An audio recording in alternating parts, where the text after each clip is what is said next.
কেউ যদি জীবনে খুব বেশি সফল হতে চায়, খুব বড় ব্যবসায়ী হতে চায়, খুব বড় আলেম হতে চায়, খুব বড় ডাক্তার হতে চায়, তাহলে আল্লাহ রাসূল যেমন খুব মহান নবী, মাকাম মাহমুদ, অনেক বড় কিতাব কোরআন, শেষ নবীর দায়িত্ব, সর্বশ্রেষ্ঠ নবীর দায়িত্ব, এত মহান জায়গা অর্জন করার জন্য, এত বড় দায়িত্ব অর্জন করার জন্য যেমন আল্লাহ তার রাসূলকে বলেছে আপনাকে রাতের সালাত আদায় করতে হবে, না হলে এই দায়িত্ব, এই সফলতা আপনি অর্জন করতে পারবেন না।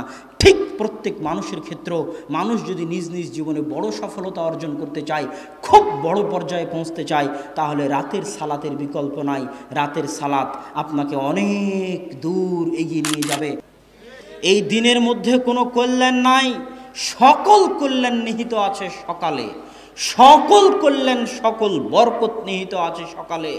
আল্লাহ রাসূল বলতেছেন, ইন্নাল্লাহা জাআলা লিহাদিহিল উম্মাতাল বারাকাতা ফি বুকুরিহা, আল্লাহ আমার উম্মতের জন্য বরকত রেখেছেন সকালে, আল্লাহ আমার উম্মতের জন্য বরকত রেখেছেন সকালে। ইবনুল কাইয়িম রাহিমাহুল্লাহ বলতেছেন, আমরা সালাফে সালিহিনকে দেখেছি লা ইয়ানামুনা বা'দা সালাতিল ফজরি, আমরা সালাফে সালিহিনকে দেখেছি তারা ফজরের সালাতের পরে কখনোই ঘুমাতেন না।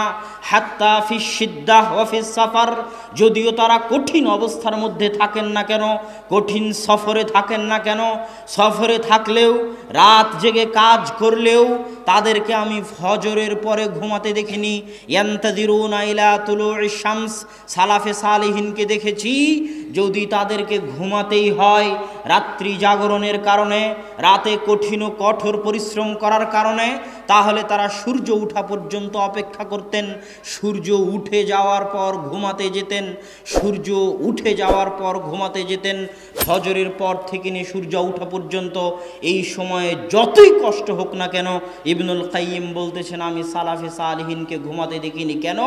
ইন্নাল আরজাক ওয়াল বারাকাহ তানজিলু মিনাস সামা, মানুষের রুজি রুটি বরকত আল্লাহর পক্ষ থেকে সকালবেলা অবতীর্ণ হয়, আল্লাহর পক্ষ থেকে সকালবেলা অবতীর্ণ হয়। এই জন্য আল্লাহ সুবহানাহু তাআলা পবিত্র কোরআনে সকালের যত নাম রেখেছেন, ওয়াল ফাজর, ফাজর শব্দের অর্থ হচ্ছে জাহারা, ফুটে ওঠা, প্রকাশিত হওয়া। আল্লাহ সুবহানাহু তাআলা পবিত্র কোরআনে সকালের নাম দিয়েছেন ওয়াস সুবহি ইযা আসফার, সুবহ আরবিতে বলা হয় সাবহা ওয়াজহুহু, যখন কোনো বাচ্চার চেহারা সুন্দর হয় তখন তাকে বলা হয় সাবহা ওয়াজহুহু, তার চেহারা আলোকিত হয়ে উঠেছে, সেটার নাম আল্লাহ ফজরের নাম, সকালের নাম দিয়েছেন ওয়াস সুবহ। আল্লাহ ফজরের নাম দিয়েছেন ইদা আসফার, আসফার মানে প্রস্ফুটিত হওয়া, আলোকিত হওয়া। আল্লাহ সকালের নাম দিয়েছেন ওয়ান নাহার ইদা তাজাল্লা, দিন যখন জ্বলে ওঠে, দিন যখন প্রস্ফুটিত হয়। আল্লাহ সুবহানাহু তাআলা সকালের জন্য পবিত্র কোরআনে যত শব্দ ব্যবহার করেছেন সব শব্দ আলোকিত হওয়া, প্রস্ফুটিত হওয়া, জ্বলে ওঠা, প্রজ্বলিত হওয়ার সাথে সম্পৃক্ত। ঠিক একইভাবে আল্লাহ সুবহানাহু তাআলা এই পৃথিবীকে পরিচালনা করেন। সুন্নাতুল্লাহি ফি তাদবিরিল আরজ, পৃথিবী পরিচালনায় আল্লাহর মূলনীতি, পৃথিবী পরিচালনায় আল্লাহর মূলনীতি যদি কেউ জানতে চায়, মানুষের এই 50-60 বছরের জীবনে পৃথিবী পরিচালনায় আল্লাহর মূলনীতি জানা সম্ভব নয়। কেউ যদি পৃথিবী পরিচালনায় আল্লাহর মূলনীতি জানতে চায়, তাকে 500, 600, 700 বছর, 1000, 1500 বছরের ইতিহাস পড়ে দেখতে হবে আল্লাহ কিভাবে পৃথিবী পরিচালনা করেন। তবে ফজরের ক্ষেত্রে, সকালের ক্ষেত্রে পৃথিবী পরিচালনায় আল্লাহর মূলনীতি হচ্ছে আল্লাহ সকল সৃষ্টিজীবকে এইভাবে সাজিয়েছেন। সকালবেলা ফুল ফোটে, সকালবেলা সূর্য ওঠার আগে পাখিরা জেগে ওঠে, সকালবেলা সূর্য ওঠে। আল্লাহ পৃথিবী এইভাবে সাজিয়েছেন। আল্লাহ যখন ফেরেশতাদের দায়িত্ব বন্টন করে দিয়েছেন, তখন ফেরেশতাদের দায়িত্ব বন্টনের যে পালাবদল হয় সেটাও ফজরের সময় হয়। এটা হচ্ছে পৃথিবী পরিচালনায় আল্লাহর মূলনীতি। পৃথিবী পরিচালনায় আল্লাহর মূলনীতি সামনে রাখলে এবং ফজরের জন্য আল্লাহ কোরআনে যত শব্দ ব্যবহার করেছেন সেগুলোকে সামনে রাখলে এ কথা স্পষ্ট, কেউ যদি তার জীবনকে আলোকিত করতে চায়, কেউ যদি তার জীবনকে প্রস্ফুটিত করতে যায়, কেউ যদি তার জীবনকে সফল করতে চায়, সে কৃষক হোক, ডাক্তার হোক, ইঞ্জিনিয়ার হোক, ছাত্র হোক, ব্যবসায়ী হোক, তাকে সকালকে কাজে লাগাতে হবে। সকালের কল্যাণ থেকে বঞ্চিত হয়ে জীবনে সফল হওয়ার স্বপ্ন দেখা আকাশ কুসুম কল্পনার শামিল। সম্মানিত উপস্থিতি, সকালে এত বরকত, সকালে এত বরকত, সকালে এত বরকত যে কেউ যদি চাক্ষুষ সকালের বরকত দেখতে চায় তাহলে তাকে হেফজখানায় যেতে হবে, কোরআন হেফজ করতে হবে। আমিও হেফজখানার ছাত্র, ছোট ছোট ছাত্রের সাথে আমি কোরআন হেফজ করেছি। সব হেফজখানায় ফজরের আগে বাচ্চাদের উঠিয়ে দেওয়া হয়, কেননা ওয়াল্লাহে আল্লাহর কসম, ওয়াল্লাহে আল্লাহর কসম, ওয়াল্লাহে আল্লাহর কসম, ফজরের সময় যত কোরআন মুখস্থ হয় সারা দিনের আর কোনো সময়ে অত কোরআন মুখস্থ হয় না। ফজরের সময় যত কোরআন মুখস্থ হয় সারা দিনের আর কোনো সময়ে অত কোরআন মুখস্থ হয় না। আজকে হতভাগা মুসলিম জাতির জন্য আল্লাহ ফজরের সালাত দিয়েছে। ফজরের সালাতের পরে সে কোরআন তেলাওয়াত করবে, কোরআন তেলাওয়াত দিয়ে দিন শুরু করবে। এর চেয়ে কল্যাণকর, এর চেয়ে সুন্দর দিন, এর চেয়ে ভালো দিন, এর চেয়ে উত্তম দিন পৃথিবীতে আর কোনো কিছু হতে পারে না। যেই দিন আল্লাহর বাণী দিয়ে শুরু হয় না ওই দিনের কোনো মূল্য নাই, কেননা আল্লাহ সকল বরকত আসে আল্লাহর পক্ষ থেকে। আর কোরআন হচ্ছে আল্লাহর বাণী, যেখানে কোরআন পড়া হবে ওখানে বরকত হবে, যে কোরআন পড়বে তার জীবনে বরকত হবে। অতএব সুন্দর দিন কেউ যদি টাইম ম্যানেজমেন্ট করতে চায়, সময়ে বরকত পেতে চায়, তাকে ফজরের সালাত আদায় করতে হবে। ফজরের সালাতের পর ঘুমানো যাবে না, কোরআন পড়ার মাধ্যমে দিন শুরু করতে হবে। আপনি দোকানদার হন, ব্যবসায়ী হন, কৃষক হন, শ্রমিক হন, ইঞ্জিনিয়ার হন, ডাক্তার হন, আপনার জীবন বরকত দিয়ে ভরে যাবে। কথা আমার নয়, আল্লাহ রাসূলের। সাহাবী সাখর আল গামিদি বলতেছে, আমি হাদিস শোনার পর, আল্লাহ রাসূলের এই হাদিস শোনার পর যে সকালে বরকত রয়েছে, আমার ব্যবসায়িক কার্যক্রম আমি সকালে শুরু করতাম ফজরের সালাতের পর কোরআন তেলাওয়াত করার মাধ্যমে। না ঘুমিয়ে আমি আমার ব্যবসায়িক কার্যক্রম শুরু করতাম। অল্প দিনের মধ্যে আমি দেখি আমার ব্যবসায় উত্তরোত্তর উন্নতি আর উন্নতি, উন্নতি আর উন্নতি। আমার ব্যবসায় আমি কোনো লস এবং লোকসান খুঁজে পাইনি। আর এখনকার যুগে ইহুদি খ্রিস্টানদের উদাহরণ না দিলে মুসলমানদের মন শান্ত হয় না। এই জন্যই তো মুসলমানেরা কোরআন পড়ার পরও বিজ্ঞানের সাথে মিলাতে চায়। আর আমি কোরআনকে বিজ্ঞানের সাথে মিলানোর খুব বিরোধী। ওই যে যখন আবু বকর রাদিয়াল্লাহু তাআলা আনহু মেরাজে বিশ্বাস করেছিল, তখন আবু বকর কি মেরাজকে বিজ্ঞানের সাথে মিলিয়েছিলেন? কথা বলেন, বিজ্ঞানের সাথে মিলিয়েছিলেন? আবু বকর বলেছিলেন, যদি মুহাম্মদ বলে থাকে মেরাজে গেছেন সাল্লাল্লাহু আলাইহি ওয়াসাল্লাম, সামি'না ওয়া আমান্না, আমি আবু বকর সাথে সাথে ঈমান আনলাম, কেননা মুহাম্মদ মিথ্যা বলতে পারে না। এর নাম কোরআন এবং হাদিস। কোরআন এবং হাদিসে যা আছে সেটাই সত্য। বিজ্ঞান মিথ্যা হয়ে যেতে পারে। কোরআন এবং হাদিসের যদি আজ বিজ্ঞান বিরোধিতা করে তাহলে সেটা মিথ্যা। 10 দিন 15 দিন পরে হয়তো বিজ্ঞান কোরআন এবং হাদিসের পক্ষেই কথা বলবে। তবুও যেহেতু মানুষের মন টানে না, সেহেতু আমি বলতেছি, একজন খ্রিস্টান লেখক একটা বই লিখেছে, মিরাকেল মর্নিং, সকালের জাদু। তিনি বলতেছে, মানুষ যদি দুনিয়াতে জাদু দেখতে চায়, বাজার ঘাটে জাদু দেখে মানুষ বাস্তব কোনোদিন জাদু দেখতে পাবে না। কিন্তু মানুষ যদি বাস্তবে জাদু দেখতে চায় তাহলে তাকে সকালকে কাজে লাগাতে হবে। পৃথিবীতে বাস্তব জাদু সকালে আছে, পৃথিবীতে বাস্তব জাদু সকালে আছে, পৃথিবীতে বাস্তব জাদু সকালে আছে। ফজরের পর কোরআন তেলাওয়াত দিয়ে কাজ শুরু করলে সকাল 10টার মধ্যে কাজ শেষ হয়ে যাবে। কাজ আর বাকি থাকবে না, করার মতো কোনো কাজ খুঁজে পাবেন না। এর নাম সকালের বরকত। তিনি ওই বইয়ের মধ্যে লিখেছেন, পৃথিবীতে বর্তমান যত ব্যবসায়ী আছে যারা বড় ধরনের ব্যবসা করে, বিল গেটস হোক আর মুকেশ আম্বানি হোক আর ফেসবুকের প্রতিষ্ঠাতা হোক, আপনারা গুগলে গিয়ে তাদের নাম লিখে সার্চ দিবেন যে কখন তারা ঘুম থেকে উঠে। আপনি আশ্চর্য হলেও দেখবেন, আপনারা মুসলমান হয়ে, আমি আপনি মুসলমান হয়ে ফজরের পরে আলিশান ঘুম দেই। আমি আপনি মুসলমান হয়ে ফজরের জামাত কাজা করে সৌদি আরবের মাটিতে পর্যন্ত সকাল 10টার আগে সকাল শুরু হয় না। মুসলমান হওয়ার পরেও সবাই ঘুমিয়ে থাকে, 90% মুসলমান ঘুমিয়ে থাকে। অথচ এই খ্রিস্টানদের নাম আপনি গুগলে সার্চ দিয়ে দেখিয়েন, তাদের সকাল কখন শুরু হয়। মুসলমানদের যখন ফজরের সালাতের সময়, তখন তাদের সকাল শুরু হয়। কেননা তারা জানে সকল সফলতার চাবিকাঠি, সকল সফলতার মৌলিক উৎস হচ্ছে সকাল, সকল সফলতার চাবিকাঠি হচ্ছে ফজর, সকল সফলতার চাবিকাঠি হচ্ছে ফজর। এই জন্য আল্লাহ বলেছেন, ফাইদা কুজিয়াতিস সালাত ফান্তাশিরু ফিল আরজ, দুনিয়ার মানুষ যখন ফজরের সালাত শেষ হয়ে যায় তোমরা আল্লাহর জমিনে ছড়িয়ে পড়ো, আবতাগু মিন ফাজলিল্লাহ, আল্লাহর জমিনে ছড়িয়ে পড়ে আল্লাহর দয়া, আল্লাহর রহমত, আল্লাহর রিজিক অনুসন্ধান করো। কেননা ফজরের পরে আল্লাহ সুবহানাহু তাআলার রিজিক, আল্লাহ সুবহানাহু তাআলার দয়া পৃথিবীতে অবতীর্ণ হয়। অতএব সময়কে যদি কেউ কাজে লাগাতে চায় তাহলে তাকে 5 ওয়াক্ত সালাত, বিশেষ করে ফজরের সালাত আদায় করতে হবে। যে 5 ওয়াক্ত সালাত নিয়মিত আদায় করে না তার জীবনটা হচ্ছে অনিয়ন্ত্রিত, তার জীবনের কোনো রুটিন থাকে না। আর যদি 5 ওয়াক্ত সালাত আদায় করেন আপনার জীবন, আপনার দিন একটা ট্রাক, একটা লাইনের উপর থাকবে। ফজরের সালাত দিয়ে দিন শুরু হবে, ফজর থেকে জোহর বিশাল সময়, এই সময়ের মধ্যে অনেক কিছু করতে পারবেন। জোহর থেকে আসর পর্যন্ত বিশ্রাম নেবেন, এইভাবেই আল্লাহ সালাতগুলো সাজিয়ে দিয়েছে।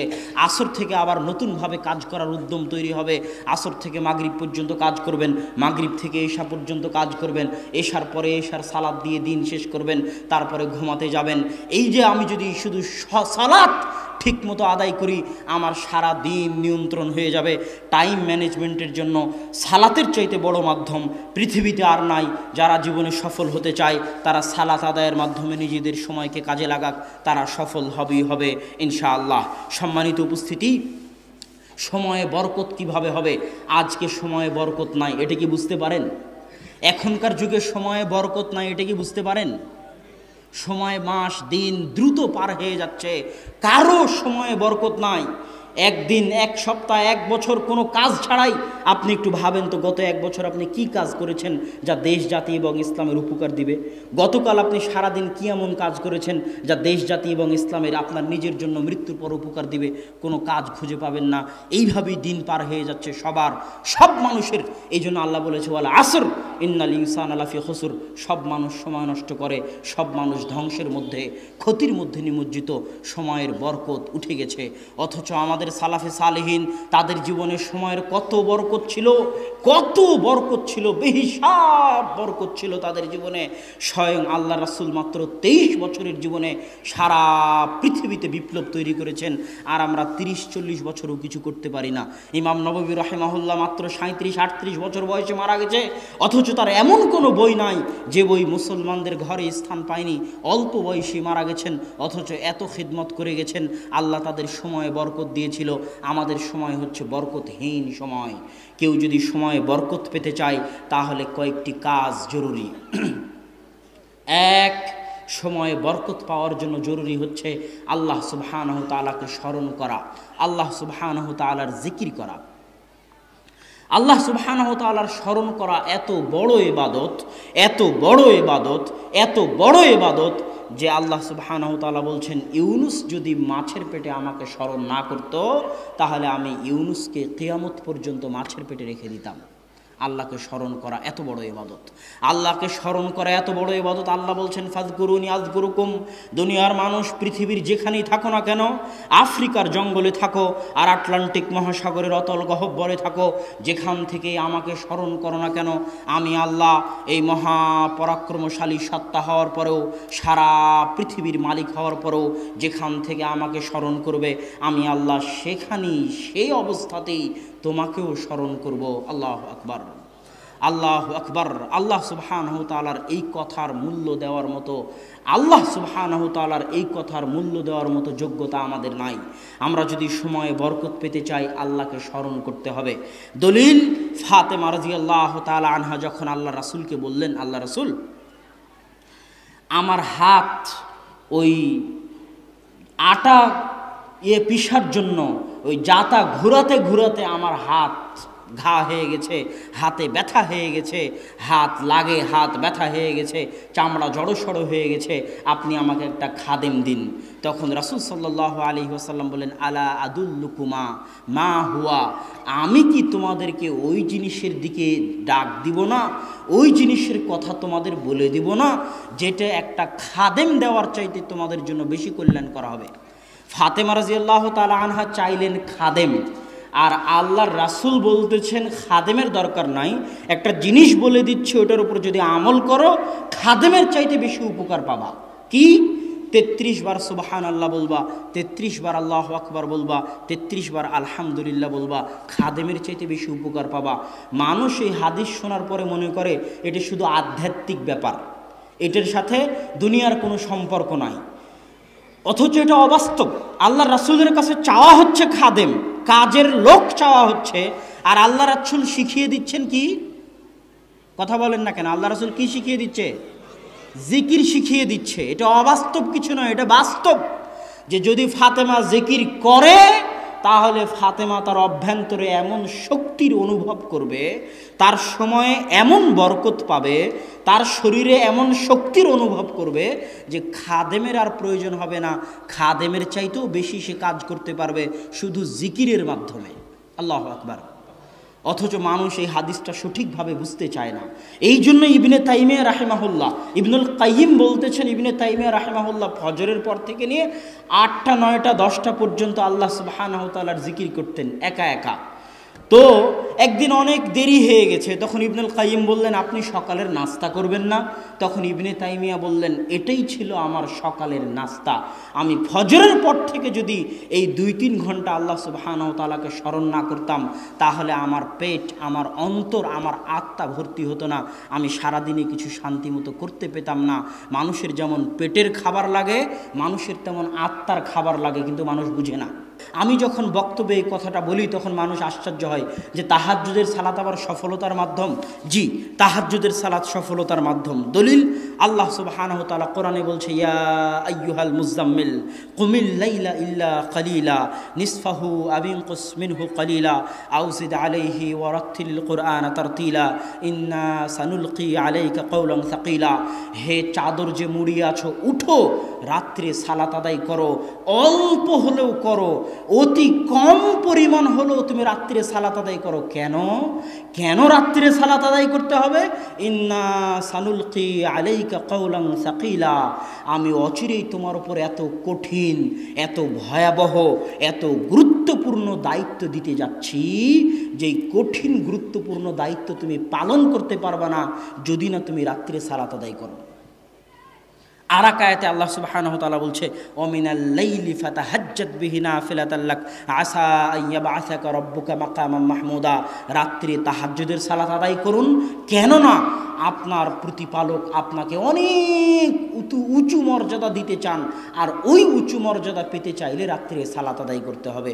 এই দুটো আয়াত দিয়ে আমি আপনাকে বলতে চাচ্ছি, কেউ যদি জীবনে খুব বেশি সফল হতে চায়, খুব বড় ব্যবসায়ী হতে চায়, খুব বড় আলেম হতে চায়, খুব বড় ডাক্তার হতে চায়, তাহলে আল্লাহ রাসূল যেমন খুব মহান নবী, মাকাম মাহমুদ, অনেক বড় কিতাব কোরআন, শেষ নবীর দায়িত্ব, সর্বশ্রেষ্ঠ নবীর দায়িত্ব, এত মহান জায়গা অর্জন করার জন্য, এত বড় দায়িত্ব অর্জন করার জন্য যেমন আল্লাহ তার রাসূলকে বলেছে আপনাকে রাতের সালাত আদায় করতে হবে, না হলে এই দায়িত্ব, এই সফলতা আপনি অর্জন করতে পারবেন না। ঠিক প্রত্যেক মানুষের ক্ষেত্রেও মানুষ যদি নিজ নিজ জীবনে বড় সফলতা অর্জন করতে চায়, খুব বড় পর্যায়ে পৌঁছতে চায়, তাহলে রাতের সালাতের বিকল্প নাই। রাতের সালাত আপনাকে অনেক দূর এগিয়ে নিয়ে যাবে, আপনার ব্যক্তিগত, আপনার পারিবারিক, সামাজিক, রাষ্ট্রীয় সকল ক্ষেত্রে রাতের সালাত আপনাকে মহান সফলতা দিবে, এত কোনো সন্দেহ নাই। অতএব রাতের সালাত আদায় করতে হবে। আল্লাহ সুবহানাহু ওয়া তাআলা আমাদেরকে রাতের সালাত আদায়ের তৌফিক দান করুক, আল্লাহুম্মা আমিন। সম্মানিত উপস্থিতি, রাতের সালাতের অনেক ফজিলত আছে, যেটা আপনারা আব্বুর বক্তব্যে অনেক সময় শুনতে পাবেন যে রাতের সালাতের আরও কত ফজিলত আছে। আমি শুধু সফলতার সাথে সংশ্লিষ্ট ততটুকু বললাম। বক্তব্যের শেষে চলে এসেছি। সফলতাকে ধরে রাখার জন্য 2 থেকে 3টে জিনিস খুব জরুরি। সফল, আপনি সময় কাজে লাগালেন, সময়ে বরকত হলো, রাতে সালাত আদায় করলেন, সফল হচ্ছেন, কিন্তু এই সফলতাকে ধরে রাখতে হলে কয়েকটা জিনিস লাগবে। 1 দোয়া, 2 সবর, 3 বদ নজর, মানুষের হিংসা থেকে হেফাজত। আমি শেষটা দিয়ে শুরু করি। এই যে আব্বু বক্তব্যের আগে বলল, আমরা বাসায় অনেক সময় আলোচনা করি, আব্বুকে এভাবে বলতে নিষেধ করি, কেননা এমনিতেই আমাদের উপর মানুষের বদনজর এবং হিংসার অভাব নাই, তারপরও যখন আব্বু এভাবে বলে তখন কতজনের অন্তরে যে কত কি হয়, কতজনের অন্তর থেকে যে বদনজর এবং হিংসা বের হয় তা আল্লাহ সুবহানাহু ওয়া তাআলা জানে। আর আল্লাহর রাসূল বলেছে তাকদীরকে যদি কোনো কিছু পরাজিত করতে পারত তাহলে মানুষের বদনজর পরাজিত করতে পারত। বদনজর অনেক ভয়াবহ জিনিস, বদনজর অনেক ভয়াবহ জিনিস। জীবিত মানুষকে কবরে ফেলে দিতে পারে বদনজর, আল্লাহর রাসূল বলেছেন। জীবিত মানুষকে মৃত বানিয়ে দিতে পারে বদনজর, আল্লাহর রাসূল বলেছেন। বদনজর অনেক ভয়াবহ জিনিস। আপনি যখনই সফল হবেন তখনই মানুষের হিংসা, মানুষের বদনজরের শিকার হবেন। ইমাম বুখারী বলছে যখন তুমি আলেম হয়ে যাবে তখন তুমি অন্য আলেমের হিংসার শিকার হবে। ইমাম বুখারীর কথা, যখন তুমি আলেম হয়ে যাবে তখন অন্য আলেমের হিংসার শিকার হবে। হিংসা এবং বদনজর ভয়াবহ জিনিস, এটা থেকে বাঁচার চেষ্টা করতে হবে।